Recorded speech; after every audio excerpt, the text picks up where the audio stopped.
The rain had soaked Clara Hartley to the bone by the time the great doors of Ashworth Hall finally opened. She had walked 6 miles for this. 6 miles in a storm for one small thing. Not money, not forgiveness, just a watch. Her father's old silver pocket watch, the only thing left of him after they took everything else, after they called him a thief, after he died in a prison cell with her name on his lips. The Duke of Ashworth stood at the top of the marble steps, tall and cold, turning the watch over in his gloved hand, as if it were something he had scraped off his boot.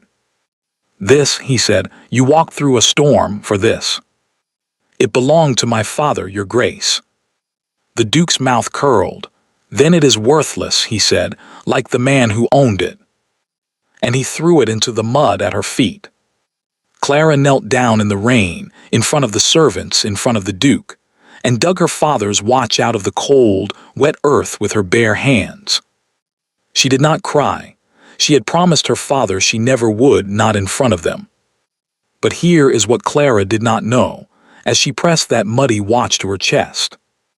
The Duke of Ashworth had just thrown away the only thing in the world that could save him. And Clara Hartley was the only person alive who could ever have told him so, though even she did not know it yet. 10 years earlier, Clara Hartley had lived in that great house. Not as a lady, of course. Her father, Edward Hartley, had been the steward of Ashworth Hall, the man the old Duke trusted with every penny, every ledger, every key. For 20 years, Edward Hartley had served that family with clean hands and a straight back. The old Duke used to say, in front of everyone, "Hartley is the most honest man in England." Clara was 15 when the honest man became a thief overnight. She still remembered the morning the constables came. She remembered her father standing in the doorway in his shirt sleeves, saying, calm as Sunday, "There has been a mistake. It will be sorted by supper." It was never sorted. The Ashworth fortune, nearly all of it, had vanished, gone from the accounts like water through open fingers, and every trail, every paper, every signature pointed to one man, the steward, the most honest man in England. Her father swore he was innocent. He swore it to the magistrate, to the newspapers, to God. He swore it to Clara through the bars of a prison cart while the villagers threw rotten cabbage at his face. The old Duke never came to the trial. He died within the year of shame, people said. And his son Julian, barely 20 then, inherited a great name, an empty treasury, and a hatred for the Hartley family that he carried like a second spine. Edward Hartley died in prison 3 winters later. A fever, they said. Clara was 18 years old, alone, and the daughter of the most hated man in the county. She learned quickly what that meant. Doors closed. Friends forgot her name. She took work as a governess in houses far away where no one knew her face, teaching other people's daughters to paint and speak French, wearing gray dresses, keeping her eyes down. But she kept 2 things. The first was her father's last letter, written in a shaking hand from his prison bed. She knew every word of it by heart. "My darling Clara, do not weep for me and do not hate them, for hate is a heavy thing to carry and you have a long road ahead. I ask only one thing of you. Keep my watch. Never sell it, not if you are starving, not if you are freezing. Keep it and wind it every Sunday. Promise me, Clara, every Sunday. One day you will understand." The second thing she kept was the promise. Every Sunday night, for 10 years, in cold attic rooms and strangers' houses, Clara had wound that watch. Through hunger, through loneliness, through offers from pawnbrokers who saw the fine silver casing and named sums that would have fed her for a month. She wound it, and she never understood why, only that it was the last thing her father had ever asked of her. The watch itself had been taken with everything else, seized with their furniture and their books when the debts were settled. It had taken Clara 10 years of letters, petitions, and finally that long walk through the rain to Ashworth Hall to get it back. And now at last she had it.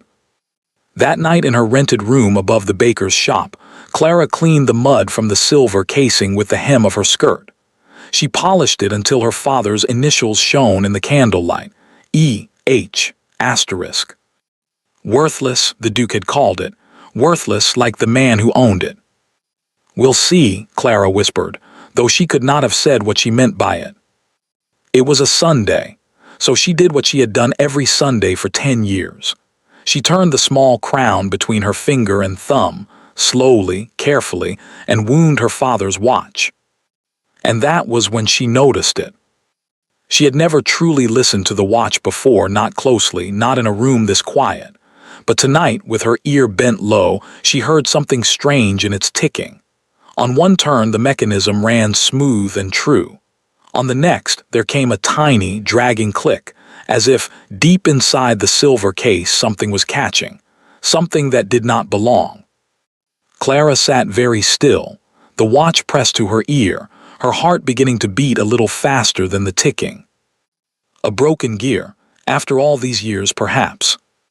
But then why, in his very last letter, with his very last strength, had her father begged her, not to remember him, not to pray for him, but to wind it every Sunday? As if he knew that one day, somebody would have to be listening.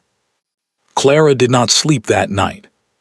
She lay in the dark above the baker's shop, the watch on the pillow beside her, ticking its strange, uneven tick. Smooth turn, dragging click, smooth turn, dragging click, like a heartbeat with a secret in it. By morning she had made up her mind. There was one watchmaker in the village of Ashworth. There had only ever been one, and his name was Mr. Pemberton. Clara remembered him from her childhood. A small, careful man with spectacles pushed up on his forehead and hands that never shook, not even threading a hairspring finer than a spider's web. He had been old then. He would be very old now. His shop stood at the end of the high street, narrow as a bookcase, with 100 clocks in the window all telling the same time. When Clara pushed open the door, a little bell rang, and somewhere in the back, a dozen clocks chimed 10 as if announcing her. Mr. Pemberton came out wiping his hands on his apron. He was smaller than she remembered, bent like a question mark, but the eyes behind the spectacles were still sharp. "Good morning, miss. What can I do for?" He stopped. He was not looking at her face. He was looking at her hand, at the silver watch resting in her palm. "I believe the winding mechanism is catching," Clara said. "It makes a sound. I hoped you might." "Where did you get that?" His voice had changed. It was quiet, but there was something under the quiet, the way there is stone under moss. "It was my father's," Clara said. "Perhaps you knew him, Edward Hartley. He was steward at—" The old man's hand shot out and gripped her wrist, surprisingly strong and cold as a key. He leaned close, and Clara saw that his eyes were not sharp anymore. They were afraid. "You are Hartley's girl," he whispered. "Little Clara, good God. He said you would come. All these years I told myself the whole business was dead and buried, and now here you stand in my shop in broad daylight with asterisk that thing in your open hand." "Mr. Pemberton, please. What do you mean he said I would come?" But the old man was no longer listening. He shuffled past her to the window, faster than a man his age should move, and looked up and down the high street. Whatever he saw, or didn't see, did not comfort him. He turned the sign on the door from open to closed and drew the bolt. "Listen to me, child." He kept his voice low, though they were alone among the ticking clocks. "You will put that watch away, deep in your pocket, and you will not show it to another living soul. Not to a jeweler, not to a pawnbroker, not to a priest. Do you understand me?" "No," Clara said honestly. "I don't understand any of it. It's only my father's watch." Mr. Pemberton laughed, a small, dry, terrible laugh with no joy in it at all. "Only his watch," he repeated. "Yes, and the Bank of England is only a building." He took her by the arm and steered her toward the back door, past workbenches and the bones of 100 dismantled clocks. "You must go now. Out the back, mind, not the front. And you were never here. If anyone asks, anyone asterisk, do you hear? No matter how kind their face, you were never here. But the watch, you haven't even looked at it." At the back door he paused. For one moment, the fear in his face gave way to something older and sadder. "I don't need to look at it, Miss Hartley," he said softly. "I know exactly what is inside that watch. I have known for 10 years. It has cost me my sleep, and it cost your father a great deal more." Clara's breath stopped. "You knew my father was innocent." "Go home," said Mr. Pemberton. "Wind it every Sunday. And Clara," he was already closing the door on her, his voice dropping to almost nothing, "whatever you do, keep it away from Ashworth Hall. There is a man in that house who has killed for it once already." The door shut, the bolt slid home. Clara stood in the narrow alley behind the shop, rain beginning to fall again, her heart slamming against her ribs. He has killed for it once already. Her father had not died of a fever. Somewhere in her bones, hadn't she always known it? She walked home the long way, through back lanes, the watch pressed flat against her body under her cloak, feeling every stranger's glance like a hand on her shoulder. She told herself she would return tomorrow. She would knock on that back door and she would not leave until the old man told her everything. What was inside the watch, who the man at Ashworth Hall was, and what had truly happened to Edward Hartley 10 years ago. Tomorrow she would have answers. But tomorrow had other plans. Clara was woken in the gray hour before dawn by shouting in the street, and boots running, and a church bell ringing wild and out of rhythm.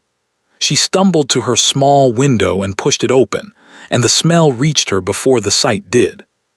Smoke. At the end of the high street, where a narrow shop stood with 100 clocks in its window, the night sky was orange. Flames poured out of the upper windows of Mr. Pemberton's shop, and the villagers were passing buckets, and it was already, plainly, hopelessly, too late. Clara watched the roof fall in. She watched 100 clocks melt in the dark. By noon, the whole village knew two things. The first was that the fire had started from within. A lamp left burning, people said. Poor, careless old soul. The second was that no body had been found in the ashes.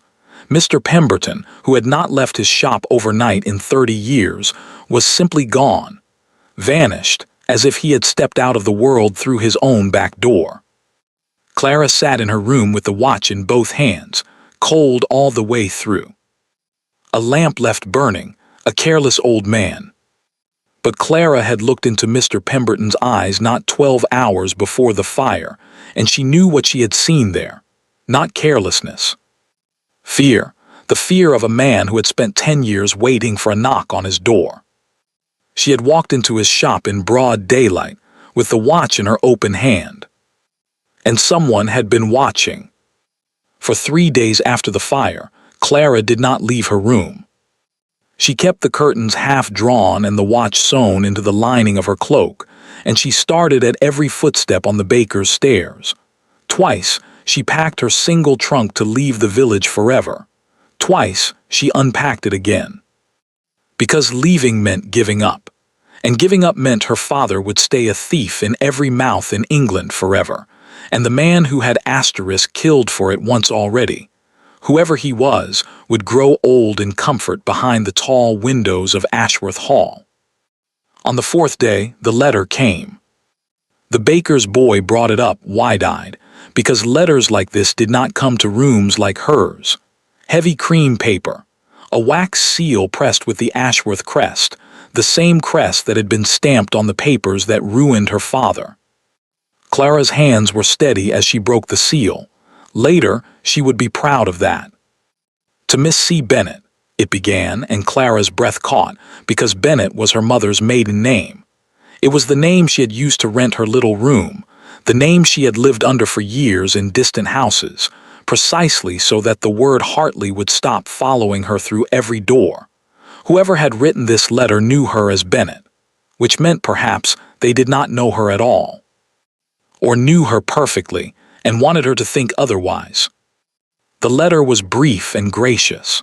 The household of His Grace, the Duke of Ashworth, required a governess for Miss Sophie, the Duke's niece and ward, 7 years of age, lately orphaned. Miss Bennet had been warmly recommended by the family of her previous employment. The terms were generous. She was invited to present herself at the hall on Thursday. It was signed in a smooth, confident hand. Lord Cedric Ashworth. Clara sat down slowly on the edge of her bed. She remembered Lord Cedric. Everyone in the village remembered Lord Cedric, the old Duke's younger brother, the charming one, the one who shook the farmers' hands at harvest and remembered the names of their children. When the fortune vanished and the scandal broke, it was Lord Cedric who had held the family together. It was Lord Cedric who had managed the estate while young Julian grieved. And it was Lord Cedric. Clara remembered this with sudden, ice-cold clarity, who had stood up at her father's trial, placed his hand on the Bible, and testified with such sorrow in his voice that he had personally seen Edward Hartley's signature on the missing accounts. The kindest man in the county, the most sorrowful witness at the trial. No matter how kind their face, Mr. Pemberton had said. Clara read the letter 4 times. Every part of her that wanted to live a long, quiet life said, "Run." It said this was no coincidence, a fire, a vanished watchmaker, and 4 days later, an invitation into the lion's own house, addressed to a name she thought was her shield. But another voice spoke too, and it sounded like her father's. The answers were in that house. The accounts, the papers, the study where the fortune had vanished. The man Pemberton feared, all of it, behind one set of doors that had been locked to her for 10 years. And now those doors were opening on their own and asking her politely to walk in. If it was a trap, it was also the only road left. "Well then," Clara said out loud, to the empty room, to her father, to the watch ticking softly in the lining of her cloak, "let's see what the lion wants." On Thursday, Ashworth Hall looked different than it had in the rain. Sunlight lay along the long gravel drive, and the great house stood pale gold against the sky. Beautiful the way a frozen lake is beautiful, right up until you hear the ice crack. She was shown not to the servants' entrance but to the library, which surprised her. And there, rising from behind a desk with both hands extended as if greeting an old friend, was Lord Cedric Ashworth. He was past 60 now, silver-haired, straight-backed, with the kind of warm brown eyes that made you feel you were the only person in the world. His smile arrived before he did. "Miss Bennet, how very good of you to come. Sit, please. No, not that dreadful hard chair, take this one." For a quarter of an hour he was everything the village had always said, gracious, funny, attentive. He asked about her French, her music, her opinions on whether little girls should be allowed novels. "I say yes, and my late brother would be horrified, which settles the matter." He spoke of little Sophie with real tenderness. He apologized twice for the Duke. "You will find my nephew difficult," Lord Cedric said, lowering his voice as if sharing a family secret. "Julian carries old wounds. The estate has known troubles. You may have heard the stories. Everyone has. A trusted man betrayed us many years ago, and Julian was young, and it marked him. He trusts no one now. Sometimes," he sighed, "I fear he does not even trust me." He smiled sadly at that, and Clara made herself smile sadly back, while inside her chest her heart beat one word over and over: liar, liar, liar. "The position is yours if you wish it," Lord Cedric concluded. "Sophie needs warmth in this cold house. When can you begin?" "Monday, my lord," Clara heard herself say. "Splendid." He rose, walked her to the library door himself, and then, with his hand resting on the door handle, he paused. "Forgive me. One last thing, Miss Bennet, pure curiosity." "My lord." "Bennet," he said pleasantly. "I once knew of a Bennet family, years ago. Fine people. Tell me." And his warm brown eyes came to rest on her face, gentle and unblinking like a cat's on a bird. "Your people wouldn't happen to be from this county, would they?" The clock on the library mantel ticked once, twice, 3 times. "No, my lord," said Clara, in the calmest voice she had ever produced in her life. "From the north, Yorkshire." Ah, Yorkshire. Lord Cedric smiled and opened the door. Of course, my mistake. Until Monday then, Miss Bennet. She was halfway down the great gravel drive in the sunlight before she let herself breathe.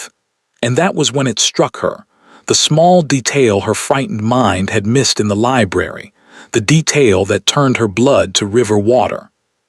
The letter had been addressed to Miss C. Bennet. She had never told anyone in this village what the C stood for. Clara had expected Ashworth Hall to be grand. She had not expected it to be empty. Oh, the great rooms were still there, the mirrors, the marble, the painted ceilings. But as the housekeeper led her through the long corridors on that first Monday, Clara began to notice what a servant's daughter notices. Pale rectangles on the silk wallpaper where paintings used to hang. Locked doors on entire wings. To save the airing, the housekeeper said, too quickly. A dining table built for 40, set every evening for 3. And the staff. A house like this should have kept 50 servants. Clara counted 11. The Duke of Ashworth, the whole county believed, was rich as winter was cold. Standing in that echoing house, Clara understood the truth within a day. The dukedom was a beautiful shell, and something had been eating it hollow from the inside for years. Her pupil, at least, was real. Miss Sophie was 7 years old, small for her age, with solemn dark eyes that had seen both parents buried before she could write her own name. She had a habit of standing at the schoolroom window, watching the drive, as though someone might still come back for her. Clara knew that window watching. She had done it herself at 15, waiting for a father who never came home, so she did not begin with grammar. She began by sitting beside Sophie at the window and saying, "When I was a girl, I used to watch a road too. Shall I tell you about it?" By Wednesday, Sophie was holding her hand in the corridors. By Friday, she laughed out loud at lessons, a rusty, surprised little laugh, like a door opening after years. And that laugh was the reason the Duke of Ashworth came to the schoolroom. Clara heard the footsteps first, hard, quick heels on the marble, a stride that owned the floor it walked on. Then the door opened without a knock, and there he stood, Julian, Duke of Ashworth, the man who had thrown her father's watch into the mud. "I heard a noise," he said. "In this house, what was it?" "Laughter, your grace," Clara said. "I take full responsibility." Sophie froze like a rabbit. The Duke looked from the child to the governess, and Clara made herself hold his gaze, and her heart hammered, not with fear of his rank, but with one single, freezing question. "Does he know my face?" It had been raining that day on the steps. She had been hooded, soaked, gray with mud. Men like him did not look closely at women like her. That was the gamble her whole plan stood on.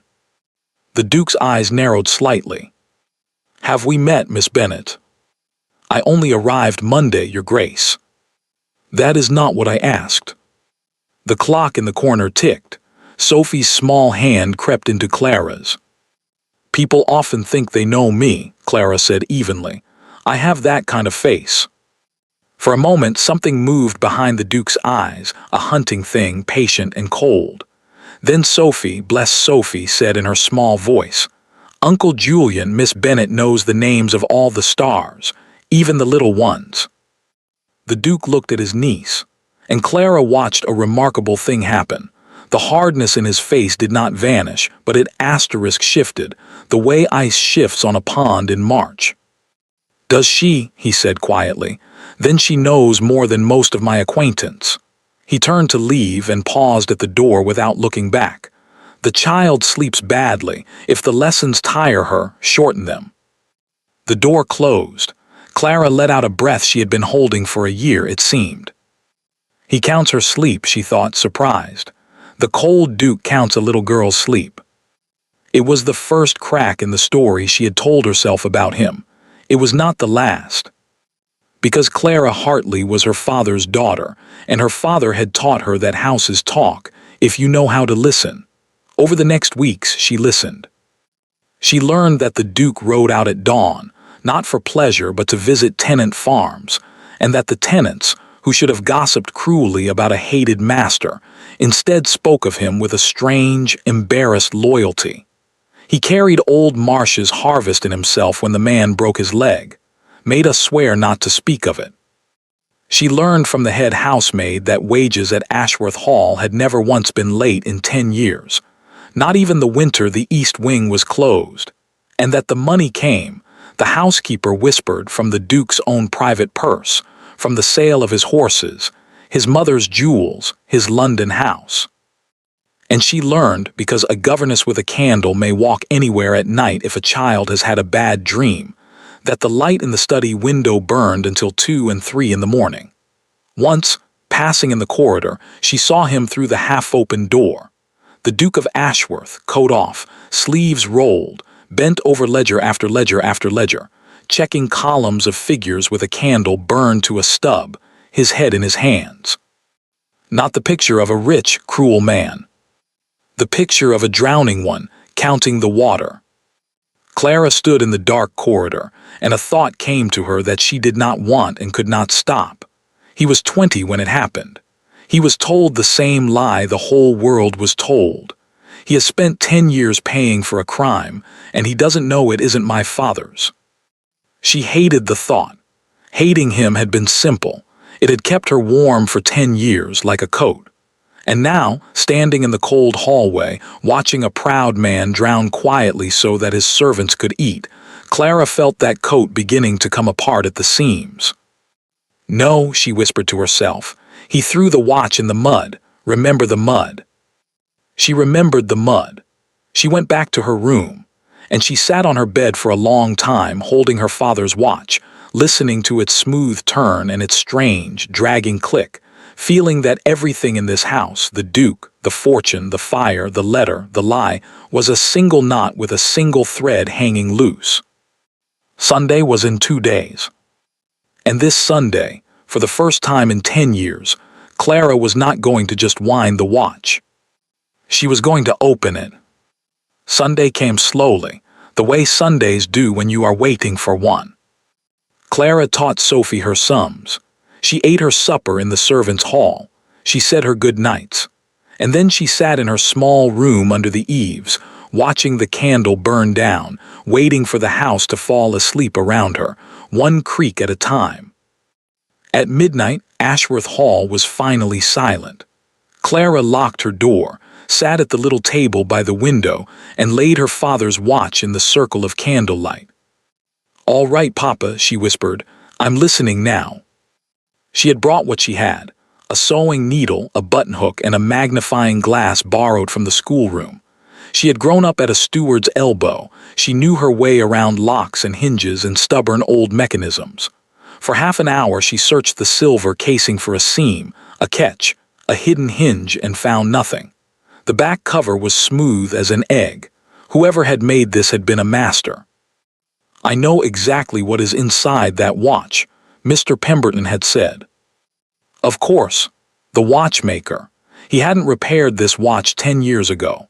He had built it, built a secret into it, for a desperate man who knew his enemies would search his house, his books, his pockets, but would never think twice about the cheap-looking old watch he was allowed to keep even in prison. But how did it open? Clara sat back, closing her eyes, and heard her father's voice, the words she had carried for 10 years. "Keep it. Wind it every Sunday. One day you will understand. Not keep it safe, not keep it hidden. Wind it." Her eyes opened.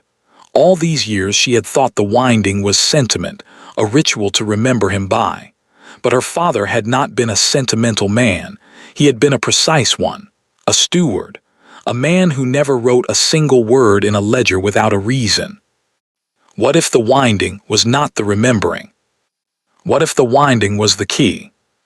Clara picked up the watch with fingers that had begun to tremble, and she did what she had done 500 Sundays in a row, but slowly now, deliberately, listening.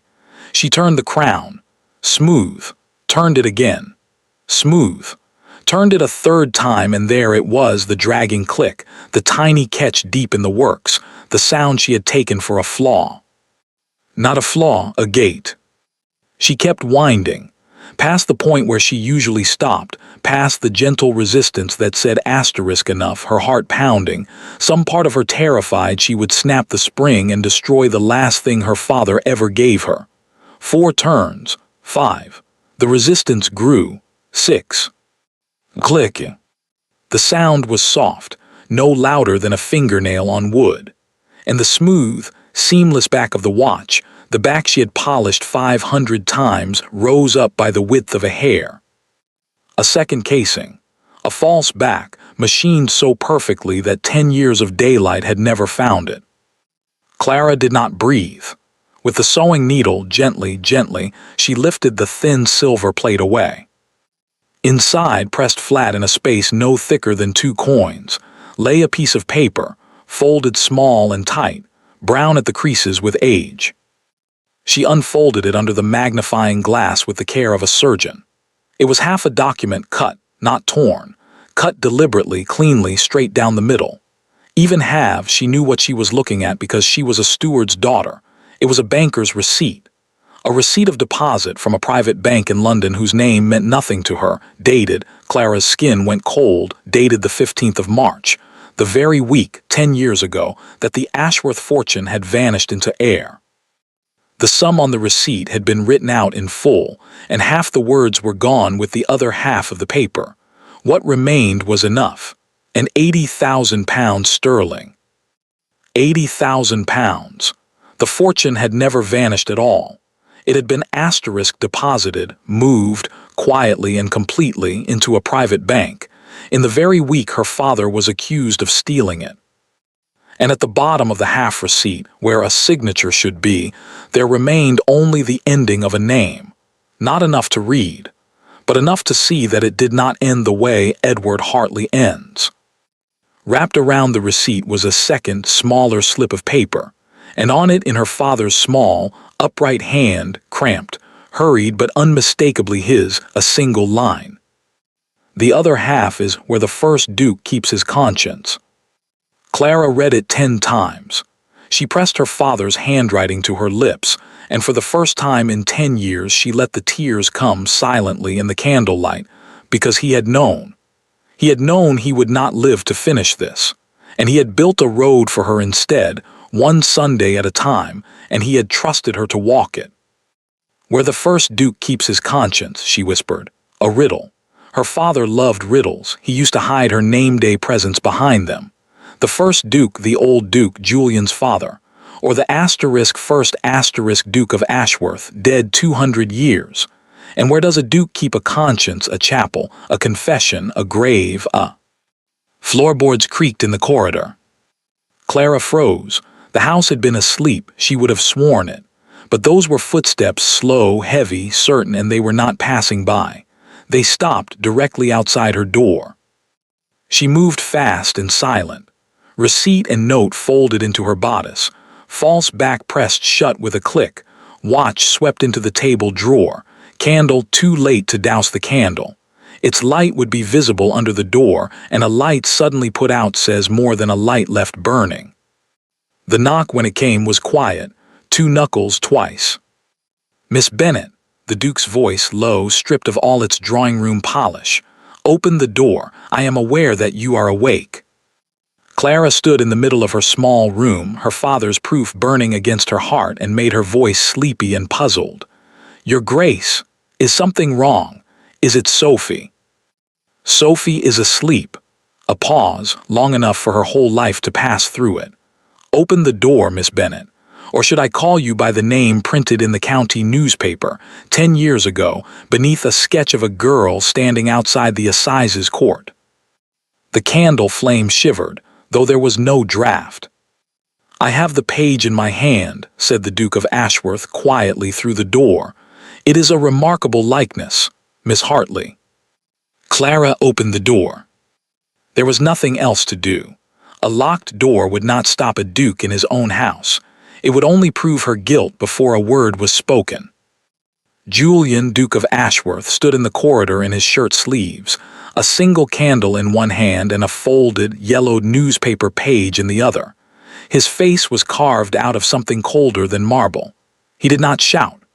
Clara almost wished he would. The The quiet was worse. 10 years ago, he said, a woman stood on my steps in the rain and begged for a dead thief's watch. 2 weeks later, a governess with the same eyes appears in my house, beside my niece, under a false name. He stepped inside and closed the door behind him with terrible softness. I am only going to ask you this once. What did Cedric's letter offer you to come here, and what have you been sent to steal? Of everything Clara had braced for, that was not it. Sent, she said. You think I am here for your uncle. I think, said the Duke, that a Hartley does not walk back into the house her father emptied without being paid to. So name your price, Miss Hartley. Your family has always had one. And there it was. 10 years of swallowed silence rose up in Clara's throat all at once, and for the first time in her adult life, she let it out. My price. Her voice shook, but it did not break. My father served this house for 20 years. He carried your family's accounts through 2 bad harvests and a bank panic while your father hunted foxes. And when £80,000 walked out of the Ashworth accounts, this house did not even pause before feeding him to the courts. He died on a prison floor, Your Grace, coughing blood into a straw mattress, and the last thing he wrote to his only child was not I am afraid, and not I am angry. It was do not hate them. That is what my family has cost yours. Now tell me again about my price. The candle flame stood still between them. Your father's guilt was proven, the Duke said, but something had shifted in his voice, a hairline crack in a frozen pond. The signatures, the ledgers, my uncle himself testified. Your uncle, Clara laughed once with no joy in it. Yes, let us talk about the men who did the proving. Careful, Miss Hartley. I have been careful for 10 years. Careful is a slow way to die. She turned to the little table and her hands were steady now, steadier than they had any right to be because she was about to bet her father's whole road on one card. You asked what I came to steal. I came to steal nothing. I came to find something, and 1 hour ago, for the first time, I did. She drew the folded paper from her bodice and held it out. Before you call the constables, Your Grace, do one thing my father was never given. Look at the evidence. He looked at her for a long moment. Then he set down his candle, took the paper, and unfolded it. Clara watched the Duke of Ashworth read a half-cut banker's receipt by candlelight, and she watched 10 years of certainty leave a man's face the way blood leaves it. Where did you get this? He said. It was not a question, it was barely a voice. It was hidden where no one thought to look. That is all I will say tonight. This date. The 15th of March, the week your fortune vanished, except it seems it did not vanish at all, Your Grace. It was deposited, quietly, completely, in a private bank in London, while everyone from the magistrate to the newspapers was busy staring at my father. She stepped closer and set her fingertip beside the mutilated signature. And look at the ending of that name. My father signed 1,000 pages of your family's ledgers. Fetch any one of them and hold it beside this. Whoever moved that money, it was not Edward Hartley. The Duke did not answer. He carried the receipt to the candle and studied it the way a starving man studies bread, the paper, the ink, the banker's stamp, the cut edge. He was, Clara realized, doing sums in his head. He had spent 10 years inside those ruined accounts, night after night, and he knew their shape better than anyone alive. 80,000, he said at last, very quietly. The missing sum was never made public. The magistrate sealed it. The newspapers printed guesses, 50,000, 100. Only 4 people ever knew the true figure to the pound. He looked up at her slowly. My father, his banker, the magistrate, and my uncle. And the man who wrote that receipt, said Clara softly, knew it too. The silence that followed was a different kind of silence, not the Duke and the thief's daughter anymore. 2 people standing over the same open grave, realizing there was something still alive down there. You understand what you are suggesting, he said. You are suggesting that a man of my own blood buried your father alive and let mine die of the shame of it. You are suggesting I have spent 10 years hating the wrong ghost. His jaw tightened. I do not believe it. You do not want to believe it. No, said the Duke of Ashworth with sudden, exhausted honesty, I do not want to believe it, because if it is true, then everything I have, the little that is left, is built on a dead man's broken name, and I threw his watch into the mud in front of his daughter. He closed his eyes briefly, and I called it worthless. Then help me prove it one way or the other, Clara said. You want the truth to be different than I say. Good. So dig. You know the accounts. I know my father. Between us, we are the only two people in England who want the real answer badly enough to find it. He was quiet for a long time. Somewhere below, the great house ticked and settled, keeping its secrets. If you are lying to me, Miss Hartley, he said at last, I will finish what the court started. And if I am not lying, Your Grace, Clara answered, you are going to owe my father a great deal more than a watch. He almost smiled. It was gone before it landed, but she saw it. This receipt is half a page, he said, all business now, the drowning man given at last something to swim toward. Half a signature proves nothing in a courtroom. Where is the rest? That, said Clara, is the riddle. My father left me one line. She took a breath. The other half is where the first Duke keeps his conscience. She had expected confusion.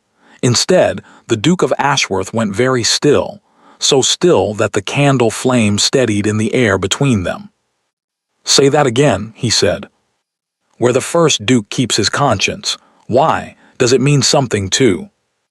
My father, said Julian slowly, like a man reciting something from the far side of a dream, in his last weeks when the fever took his mind at night, he said something to me, over and over. I thought it was delirium. The nurse thought it was prayer. He looked up, and for the first time his eyes were not cold at all. They were afraid, the way Pemberton's had been afraid. He kept saying, I have left it with my conscience. Tell no one where I keep my conscience. They went the next night, after the house slept. They had agreed to change nothing by daylight. Clara was to be the governess, and he was to be the Duke, distant and cold. My uncle reads faces the way other men read newspapers, Julian had warned her. If he sees us so much as walk down the same corridor, he will know. So Clara taught Sophie her French verbs, and the Duke rode out to his farms, and at midnight they met like thieves in the dark at the chapel door, with one shuttered lantern between them. The chapel of Ashworth Hall stood apart from the house, small and ancient, older than the dukedom itself. Julian turned the great iron key, and the door opened on cold stone air, and moonlight the color of water fell through the high windows onto 10 generations of sleeping Ashworths, their names cut into the floor, their marble faces praying along the walls. I used to hate this place, Julian said quietly. Every man in it died leaving the estate stronger. I was going to be the first to die leaving nothing. He raised the lantern. There. At the front of the chapel, on a carved oak lectern black with age, lay a Bible the size of a gravestone. The first Duke of Ashworth carried it from London on horseback 300 years ago, Julian said, walking toward it slowly. Every birth, every marriage, every death in my family is written inside its cover. My father used to bring me here when I was a boy.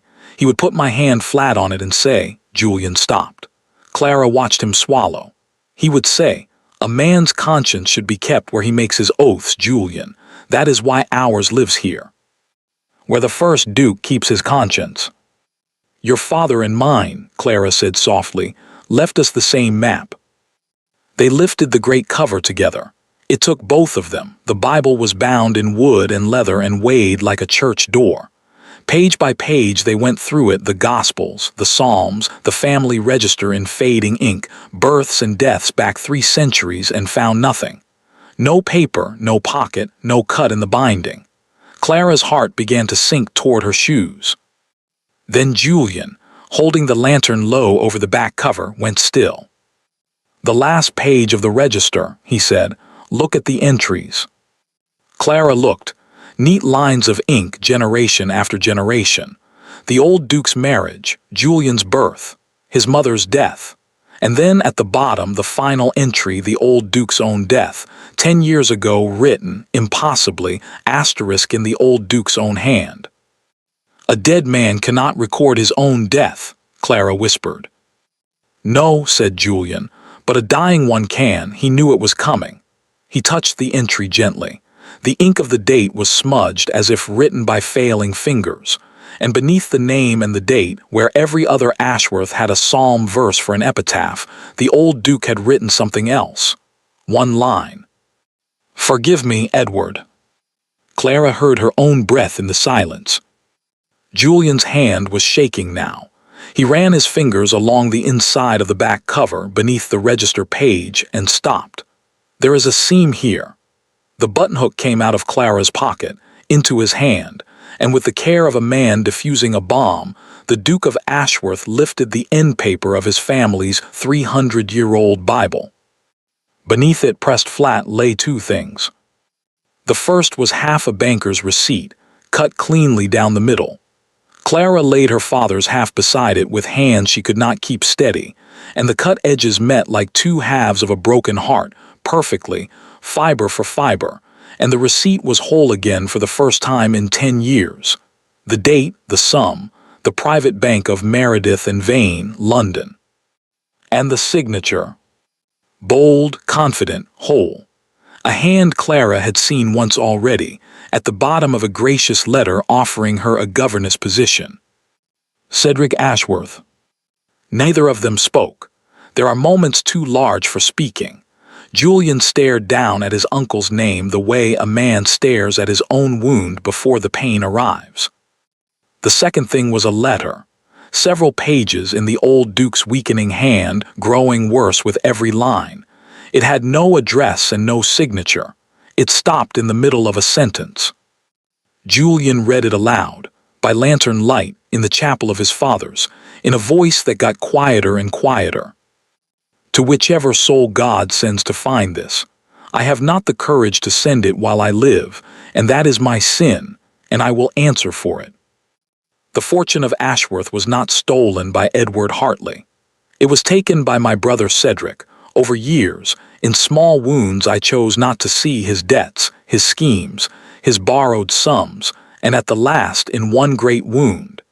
£80,000, moved by his hand to Meredith and Vane, where the accounts stand in his name behind a lawyer's screen. Hartley found it. Hartley came to me with the proof in his hands, and I, God forgive me, hesitated. One day only. One single day, because Cedric is my blood and I wish to hear his answer first. My brother's answer was the trial. By week's end the papers were changed, the signatures were made, the magistrate was dined, and the most honest man in England wore chains. And when I raged at Cedric in this very chapel, he stood where I now write and told me, smiling, that if I spoke one word, he would show the courts my own signatures on his transfers.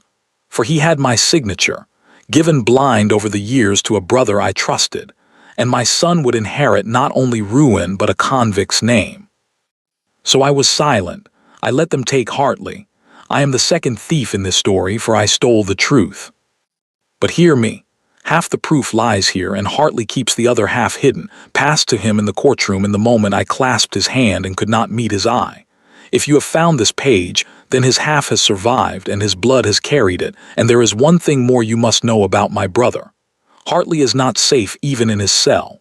Cedric has said to me, in words I cannot forget, a fever can find any man, brother, even behind stone walls. If Edward Hartley dies in that prison, know that it was no. The letter ended there, mid-sentence, mid-warning. The lantern flame leaned sideways. It leaned because the chapel door had opened, somewhere behind them in the dark, letting in the night wind, and neither of them had heard it over the old Duke's dying words. "Do go on," said a warm, pleasant, familiar voice from the shadows by the door. "You were just coming to my favorite part." Lord Cedric Ashworth stepped into the moonlight, unhurried, hands folded behind his back, two of his own footmen filling the doorway behind him like gateposts. 10 years, he said, and smiled at Clara with those kind brown eyes. I did wonder when the dog's daughter would come sniffing. For a moment, nobody moved. The dead Ashworths prayed along the walls, and the living ones stood facing each other across 300 years of stone. Then Julian stepped forward in front of the lectern, the old Duke's letter still in his hand, and Clara saw that his other hand rested on the great Bible, as if he needed something to hold him up. She could not blame him. The man had just learned in 1 hour that his uncle was a thief. His father was a silent witness, and the ghost he had hated for 10 years was innocent. "Uncle," Julian said. His voice was strange, flat. "How long have you been standing there?" "Long enough." Cedric strolled up the aisle, unhurried, glancing at the marble faces as he passed like a man greeting neighbors. "My poor brother. Even dying, he could not resist a dramatic gesture. He always did love this chapel." He stopped a few feet away and held out one gloved hand, palm up, patient as a schoolmaster. "The letter, Julian." Clara's heart slammed. "Your Grace, don't." "Be silent," Julian said without looking at her. And he laid his father's confession into his uncle's open hand. Clara felt it like a blow under the ribs. Cedric riffled the pages with mild interest, clicked his tongue at the failing handwriting. "The fever, you see, it does make men imaginative," and slipped the letter into his coat. "There was a receipt," Cedric said pleasantly. "My brother's little fairy tale mentions one. Where is it?" "Ask her," said the Duke of Ashworth. "She is the keeper of relics." The footman came forward. Clara backed against cold marble, and rough hands turned out her pockets and found nothing, because the halves of the receipt were no longer in her bodice. They had been lying joined on the open Bible when the door opened, and now, she realized with a swoop of despair, she did not know where they were. Everything had happened in shadow and lantern light, and then the larger footman found the watch. Cedric took it, turned it in the moonlight. For one endless second, Clara stopped breathing, but the false back sat shut, seamless, an egg of silver, and its hollow heart held nothing now anyway. "Hartley's famous watch." Cedric smiled and tossed it carelessly onto the Bible. "Sentiment, the vice of the poor." He turned to his nephew, and his voice put on sorrow the way a man puts on a well-cut coat. "Julian, my boy, you see now what has happened here tonight. This woman entered your house under a false name, forged papers, a performance 10 years in the making, the daughter finishing the father's swindle, and she nearly had you." He sighed. "They are a clever family. They always were." "That's a lie," Clara said.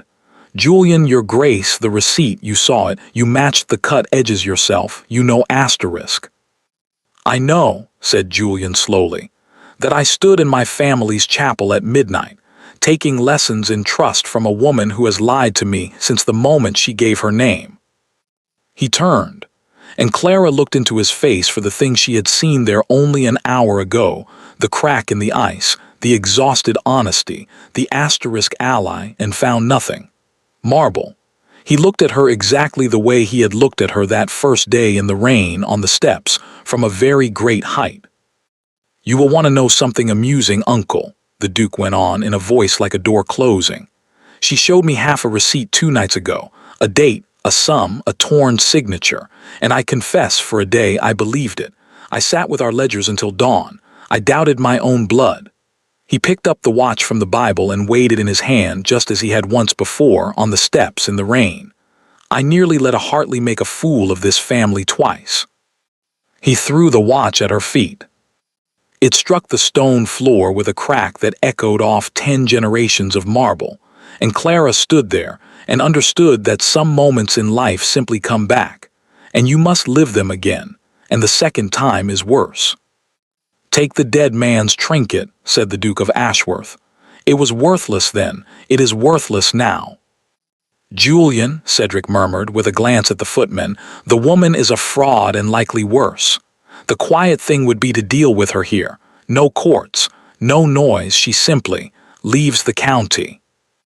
The word leaves had a shape to it, in that moving mouth, that made the chapel colder. And Clara thought of a lamp left burning, and a shop full of melted clocks, and an old man who was never found, and she understood exactly what leaving the county meant when Lord Cedric arranged the journey. No, said Julian. One syllable. Clara's foolish heart leapt at it. No quiet things. Quiet is how this family rots. The Duke straightened, and his voice rose deliberately, ringing off the stone so that the footman, the driver waiting outside, God, and all the marble ancestors could hear every word. I want it loud, uncle. I want the whole county to see what a Hartley is. Constable Byron will take her the village lockup tonight with charges laid properly before Magistrate Row in open session. Fraud, false identity, trespass upon this chapel. He looked at her one last time. Let everyone see her face in daylight. I want no doubt this time about what happens to this family's thieves. Julian, Clara's voice broke on his name, the name she had no right to use and used anyway. I came here for my father, only for my father. You read the letter. Take her away, said the Duke of Ashworth, and turned his back on her and did not turn around again. The village lockup was one room of stone with one high window, and it smelled of straw and iron, and Clara knew, as the bolt shot home, that her father had spent his first night in this same room, 10 years ago, breathing this same smell. She sat on the plank bed with her father's watch in both hands. Somewhere in the dark hours she laughed one short, horrible laugh, because it was all so neat, so round, so perfectly finished. The same house, the same family, the same lie. The daughter had walked 10 years to end up in the father's cell, and the only man she had trusted with the truth had handed it to the thief in a gloved hand. The letter was ash by now. She was sure of that. Somewhere up at the great house, a fire had eaten the old Duke's confession, "Forgive me, Edward," and the receipt halves were lost in the dark of the chapel or in Cedric's pocket, and Mr. Pemberton was gone, and there was no road left because she had spent them all. Clara wound the watch. It was not Sunday. It did not matter any more. There was nothing inside it now, no secret, no proof, no father's voice, just wheels and a spring and time. You were wrong, Papa, she whispered to the dark. I do hate them, I'm sorry, I do. The watch ticked in her hands, smooth and even all the way to morning. For the first time in 10 years, the dragging click was gone. On the morning of the third day, they came for her. Clara had not slept. She had spent 3 nights in her father's cell learning what he must have learned there, that the worst part is not the cold and not the iron. It is the silence in which you hear, over and over, the voices of the people who did not speak for you. Take her away, said the voice she heard most. The hearing was held in the county courtroom, and the county had come to watch. Every bench was full. Faces crowded the gallery. The same crowd, Clara thought numbly, or the children of the same crowd that had once thrown cabbage at a prison cart. In the front row sat Lord Cedric Ashworth, dressed in sober gray, wearing his sorrowful face, the one he had worn at her father's trial. Beside him, cold and straight and unreachable, sat the Duke. Magistrate Row was a heavy-set man with tired, intelligent eyes. New to the county, Clara vaguely remembered someone saying the old magistrate had died some years back. He read the charges aloud. Fraud, false identity, trespass. Each word fell on Clara like a shovelful of earth. Your Grace, said Rowe, these charges are laid at your instruction. The court will hear you. The Duke of Ashworth rose. He did not look at Clara. He faced the crowd, and the crowd leaned in, hungry, and Clara fixed her eyes on the scarred wood of the rail in front of her, and prepared to drown for the second time in her family's history. 3 weeks ago, the Duke began, a woman entered my household under a name that was not her own. She sat at my table. She taught my ward. She deceived me daily with skill and patience, and I have come here this morning to tell this court exactly what she is. He paused. The room held its breath. She is the only honest soul to enter Ashworth Hall in 10 years. For a heartbeat, the courtroom did not understand 100 faces, all frowning the same frown. Clara's own heart heard the words before her mind did, and began, painfully, against every order she gave it to beat. Her name is Clara Hartley, the Duke went on, and now he turned deliberately and looked at his uncle. She is the daughter of Edward Hartley, the man this county destroyed for a theft he did not commit. She took a false name because her true one had been made poison, and she entered my house to find the proof her father died hiding. And I am here to tell this court that she found it." The room detonated.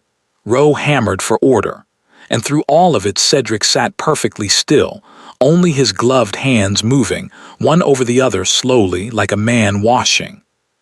"Julian," he said gently when quiet returned, "my boy, you are unwell. This woman's poison has—" "Evidence before poetry, my lord," said Rowe. "Your grace, you spoke of proof." "The court is holding it," said the Duke. And Clara watched Magistrate Rowe lift from his table a folded paper she had last seen lying on an open Bible in the dark, two halves of a banker's receipt, joined edge to edge whole. He palmed them, she thought, dazed in the chapel in the shadow. While I watched my whole world burn, his hand was on the Bible, and I thought he needed the support. "A receipt of deposit," Rowe read aloud, "Meredith and Vane, private bankers, London, £80,000 sterling. Dated the 15th of March. He glanced up 10 years ago. Signed." And here the magistrate paused and looked over his spectacles at the front row, Cedric Ashworth. The sound the crowd made this time was low, and it had teeth in it. "A forgery." Cedric rose, unhurried, sorrowful, magnificent. "Your worship, I am almost relieved. Now you see the family's craft with your own eyes. The father forged ledgers, the daughter forges receipts, and my poor nephew, who was a boy of 20 when the Hartleys first bled this family, has been fed a romance. A dead man's fevered scribblings and a clever girl's." "Scribblings," said Magistrate Rowe. The word dropped into the courtroom like a stone into a well. "I beg your pardon, my lord, what scribblings? No document but this receipt has been presented to this court. No one has spoken of any writing of any kind." Rowe leaned forward. "What fevered scribblings, Lord Cedric, and how do you come to know of them?" For the first time in 10 years, perhaps for the first time in his life, Lord Cedric Ashworth's smile arrived late. "I misspoke," he said. "Naturally I assumed." "You assumed," said the Duke of Ashworth, "because 4 nights ago you took my father's dying confession from my hand in the chapel of Ashworth Hall, and you fed it to the library fire. You should have read it more carefully before you burned it, uncle. There was a passage concerning you that I have had 4 days to remember, word for word. Shall I recite it for the court, or shall we call the witness first?" "What witness?" said Cedric, and it was a mistake, and he knew it the moment it left his mouth because the question came out too fast, too sharp, in a voice the county had never heard him use, and every person in that room heard the difference between the kind mask and the thing beneath it. "There are no witnesses. Everyone who—" He stopped himself, but a courtroom is a terrible place to stop a sentence. "Everyone who," repeated Magistrate Rowe softly. "Open the doors," said the Duke. The doors at the back of the courtroom swung wide, and the crowd turned as one, and Clara heard the gasp run down the gallery like fire down a fuse. Because through those doors, small and bent and alive, leaning on the arm of the Duke's own steward, came a dead man. Mr. Pemberton had lost his shop, his clocks, and 30 years of sleep, but he had kept his spectacles and his memory, and he stood before the county and used both. He testified that 10 years ago, Edward Hartley had come to him in secret with half a banker's receipt and a request, a watch with 2 backs. He testified to the words Edward had spoken. "If my daughter ever brings you this watch, it means I am gone, and it means she is ready." He testified that 2 weeks ago, the daughter had walked into his shop at last, and that by nightfall, his shop was burning, and he had escaped through the back door with his life because a lifetime of listening to mechanisms had taught him to hear footsteps that wished to be silent. "And you have hidden since," said Rowe. "Where?" "In a gamekeeper's cottage, your worship, on the Duke's own land." The old man's spectacles flashed toward Julian. "His Grace's man found me the day after the fire. I thought I was finished. Instead, the young Duke came himself at night and asked me questions until dawn, and then he said, Pemberton's dry voice cracked, just slightly. He said, "You will live to say all of this where it counts if I have to stand guard myself." "And 2 nights ago," said Roe. "2 nights ago," said Mr. Pemberton, "men came to the cottage to kill me. 3 of them, they were expected. His Grace's keepers took them in the garden, and they have been very talkative since, your worship, on the subject of who paid them." He paused and looked for a long moment at the man in the front row. "It is the same man who paid for my shop to burn, and the same man who paid a prison warder 10 years ago for what the surgeon was told to call a fever." The courtroom did not erupt this time. It went silent, the particular silence of 100 people understanding, all at once, that they had helped bury an innocent man and thrown cabbage at the cart. Clara stood at the rail, tears running freely now, not caring who saw, looking at the silver-haired man in the front row who had killed her father twice, once with ink, once with coin. Cedric rose. The mask was gone. What was underneath was smaller and older and hissed. "This county owes everything to me. I held this family up while my brother wept and his boy played at grief. Whatever was taken, I had asterisk earned asterisk 10 times over, and if that stubborn clerk had only minded his ledgers instead of mine." "Lord Cedric Ashworth," said Magistrate Rowe, "you will finish that sentence before a higher court than this one. Constables." They took him out through the crowd, through the whole watching county, past the gallery and the benches and the doors, the long, loud, public walk he had once arranged for a steward and had planned again for a governess. Clara watched every step of it. She owed her father that. "The charges against Miss Clara Hartley," said Rowe over the roar, "are dismissed with this court's regret and this county's shame." She found the Duke afterward in the empty corridor behind the courtroom, standing at a window, watching his uncle's coach leave under guard. For a long moment neither spoke. "3 nights, Clara said at last. Her voice came out raw. "You let me sit 3 nights in my father's cell. You threw his watch at my feet. You looked at me as if I were asterisk nothing, and you knew. The whole time you knew." "Yes. You might have told me. 1 word, 1 look.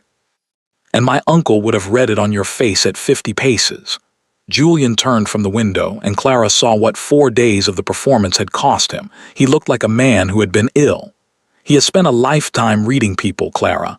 Your grief had to be real, or he would never have felt safe, and he had to feel safe to make a mistake. I gambled your 3 nights against his 40 years of caution." He paused. "It was the cruelest arithmetic I have ever done. And I would do it again, and I will be sorry for it for the rest of my life. Both of those things are true." "The cell," Clara said slowly, working it through even now. "The public charges, the loud arrest. You were not condemning me, you were." "Putting you in the one room in England he could not reach into," said Julian. "My uncle only kills quietly. I made you the loudest woman in the county." Something almost like the ghost of a smile crossed his exhausted face. "It is, I am told, a role you were born for." Clara laughed one short, wet, disbelieving laugh, there in the corridor, with her father's name clean for 1 hour and her eyes still swollen from 3 nights of the dark. Then it caught in her throat and broke apart, somewhere between laughing and weeping, and she pressed her hand over her mouth. Julian did not move toward her. He stood very still, the way one stands near a wild bird, and when she had gathered herself, he spoke quietly. "There is one thing left that belongs to you, but I will not give it back in a courtroom corridor." He hesitated, the Duke of Ashworth, hesitating, and Clara saw, with astonishment, that he was afraid. "Tomorrow, will you walk with me to your father's grave?" To be continued in Chapter 10. Edward Hartley had been buried in the far corner of the village churchyard, in the strip of rough grass by the wall where the parish put its paupers and its shamed. No stone, no name. For 10 years, Clara had marked the place by counting 3rd mound from the yew tree and had visited it only at dusk, when no one would see a Hartley kneeling. She had told Julian that once without meaning to in the schoolroom days. She had not thought he was listening. He had been listening. When they came through the churchyard gate that morning, Clara stopped so suddenly that her hand flew to her mouth. The third mound from the yew tree was a mound no longer. The grass had been cut and squared, and at its head stood a headstone of pale new granite, taller than any stone in the yard, the mason's dust still on it and half the village standing around it, hats in their hands, heads bowed, in their Sunday black on a plain Tuesday. Clara walked toward it as if in a dream, past the baker, past the smith, past old men who had once spat when her family's name was spoken, who now could not meet her eyes, and read what the Duke of Ashworth had ordered cut into stone for as long as stone lasts. Edward Hartley ***, steward of Ashworth, faithful unto death, ***, by the guilty, failed by the innocent ***, proven honest before God in this county. The most honest man in England. Below it smaller, one line more. This stone is set by the house of Ashworth in its shame and in its debt. I could have written that it was my uncle's crime, Julian said quietly beside her. It would even have been true, but my father was silent and I was blind and this county threw cabbages. Guilt has many shareholders, Clara. I thought the stone should say so. Then the Duke of Ashworth did the thing the village would talk about for 50 years. In front of the smith and the baker and the bowed gray heads, he took off his hat, and he knelt in the wet grass of the pauper's corner at the grave of his family's steward, and said, in a voice that did not perform and did not tremble, Edward Hartley, I hated you for 10 years on a liar's word. I threw your watch in the mud before your daughter's eyes and called you worthless. I am the second Duke of Ashworth to owe you everything and the first one free to say it aloud. He paused. Forgive me, Edward, and if you cannot, I understand that too. I will spend the rest of my life earning it either way.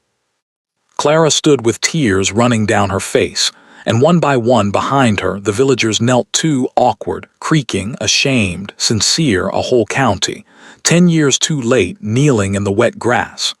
Her father would have hated the fuss, she thought, laughing and weeping at once. He would have hated it, and her mother would have made him stay and endure every second. Do not hate them, he had written. I don't, Papa, she whispered, and found at last that it was true. Afterward, when the villagers had gone, Julian and Clara stayed by the stone, and he told her the rest, the things the lawyers had pulled, blinking, into daylight from the vaults of Meredith and Vane. The fortune had survived, nearly all of it. Cedric, it turned out, had been that most careful kind of monster, a miser. He had stolen £80,000 and then guarded it like a dragon, spending little, investing coldly, waiting out the years until the estate failed entirely, and he could buy its ruins with its own money. The accounts, frozen now by the court, held enough to pay every Ashworth debt and restore every closed wing. So the dukedom is saved, Clara said. By the very proof he called a fairy tale, there is a sermon in that somewhere. The dukedom, said Julian, is not saved by the proof. That is the other thing I came to tell you. He drew from his coat a document, old and folded, sealed with the Ashworth crest. The lawyers found this in Cedric's private box at the bank. He kept it, Clara, 10 years. He was too careful to destroy a legal instrument and too frightened to let it see light. It is dated 11 years ago, 1 year before the theft. Read the title. Clara unfolded it. Read it again, sat down without ceremony on the edge of her father's grave. It was a deed of partnership, in the old Duke's hand and under the old Duke's seal, granting to Edward Hartley, in gratitude for the preservation of this estate through panic and poor harvest, by his prudence alone, a full 10th share in all revenues of the Ashworth estates, to him and to his heirs forever. Your father saved the estate in the bank panic, Julian said quietly. My father knew what that was worth and paid it the only way a proud man knew how, quietly, in ink. And now you know the last piece, Clara. You know why it was your father and why it was that year. A steward can be dismissed. A partner sees the books by right. The moment this deed took force, Edward Hartley would have had legal power to audit every account my uncle ever touched, and Cedric had been bleeding those accounts for a decade. He did not frame the steward. He framed the partner asterisk before the partnership could hang him. Clara sat on the grass with the deed in her hands. Her father had not simply been trusted. He had been honored, and the honor had killed him. "A 10th share of the estate," she said slowly, "held by his heirs forever." She looked up. "Julian, I am his heir." "Yes." "Then the money that restores Ashworth Hall comes in part by right and by law from the Hartley share." And there it was at last, complete, the whole shape of the thing. And the Duke of Ashworth smiled the crooked, exhausted, real smile she had seen only twice before. "I stood on my steps in the rain, Clara, and I threw a watch in the mud, and I told a penniless governess it was worthless like the man who owned it. And it held the proof of my fortune, and the man who owned it holds 1/10 of my lands, and the woman who owns it now is the richest heiress in the county, and the only person alive I would trust with any of it. I have never in my life been so wrong, so often, about one small silver object." "You are about to be wrong again," Clara said. "You have not returned it yet. You said there was one thing left that belonged to me." "So I did." He took the watch from his coat and put it into her hands, and it was warm from his pocket and polished bright, the mud of 2 throwings gone from every seam. "Pemberton did the work," Julian said. "His hands are still the best in England. He asks me to tell you the mechanism runs true now, the hidden spring no longer catches. The watch kept its secret 10 years, he says, and now it is only a watch, and it will run another 100 years being nothing but honest." He paused. "But we made one alteration, opened the back. You know the way better than anyone alive." Clara turned the crown past the gentle resistance, the old Sunday road, 4 turns, 5, 6, asterisk click, and the false back rose, and she lifted the thin silver plate away from the little hollow chamber that had once carried the truth. The chamber was not empty. Engraved inside it, small and deep, where only the person who knew the secret would ever find the words, it said, "To the only treasure this house ever held." Clara did not trust her voice for a long moment. The churchyard was very quiet. The yew tree moved in the wind. Her father's new stone stood pale in the morning light. "Clara Hartley," said the Duke of Ashworth, and she looked up to find him afraid again, more afraid than he had been in the chapel or the courtroom, because this was the one verdict he could not arrange. "I have nothing to offer you that is not already half yours by law." The lawyers were quite firm on the arithmetic. "So I will not offer you the hall or the name or the fortune. I offer you the winding of the watch, every Sunday, in the same house. For the rest of my life, if you will have a man who needed 10 years and 2 miracles to see what was standing in the rain on his steps." The watch ticked in her hands, smooth and true. "Every Sunday," said Clara, "is a serious promise, Your Grace. In my family we keep them for 10 years at a stretch." "I am counting on it," said Julian. "Then yes," she said, and laughed and wept, and let him take her hands at her father's graveside, in the pauper's corner that was a pauper's corner no more, while somewhere in the village a church clock, rebuilt, like everything else by an old man with steady hands, struck the hour, perfectly on time. 1 year later, Ashworth Hall stood with every wing open and every window lit. The pale rectangles on the silk wallpaper had paintings in them again. The dining table set for 3 was set, most evenings, for a crowd, tenants, neighbors, and always at the right hand of the Duchess, one small girl who had stopped watching the drive from windows, because everyone she waited for now lived under the same roof and came when called. In the long gallery, among 10 generations of painted Ashworths, hung 2 new portraits, side by side, as the Duchess had instructed. One showed the old Duke, grave and gray. The other showed a man in a plain steward's coat with steady eyes and the ghost of a smile, and the small brass plate beneath it did not say asterisk steward asterisk. It said, Edward Hartley, partner of ASHWRTH*, and no visitor was ever hurried past it. In the village, at the end of the high street, a narrow new shop stood with 100 clocks in the window, all telling the same time, all correct. Mr. Pemberton had refused a pension and demanded a workbench instead, and the estate had built him the finest one in England. He closed early on Sundays. Of Lord Cedric, the county spoke rarely, which he would have hated more than the verdict itself. He had been tried in London before a higher court, exactly as Magistrate Rowe promised, and convicted on the sworn word of a watchmaker, 3 hired men, and a banker's receipt cut cleanly down the middle. The careful man had been undone entirely by paper, which was, the Duchess remarked, only justice, since paper was the weapon he had always used on everyone else. And every Sunday night, when the house grew quiet, the Duke and Duchess of Ashworth sat together by the fire in the study where a young man had once drowned alone among his ledgers, and they wound a small silver watch. 6 turns past the gentle resistance, though there was no longer any secret inside it to keep alive. Sophie, who was allowed to stay up for it, once asked why they still did it, if the watch was only a watch now. The Duke considered the question with the seriousness it deserved. "Because a very wise man asked us to," he said.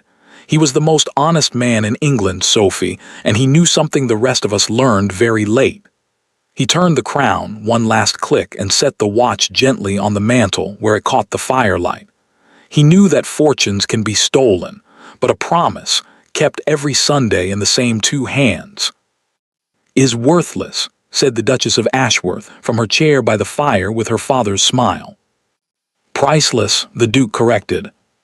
"That is what I said," she answered, and the watch ticked on, smooth and true and honest, keeping the only treasure the house had ever really held.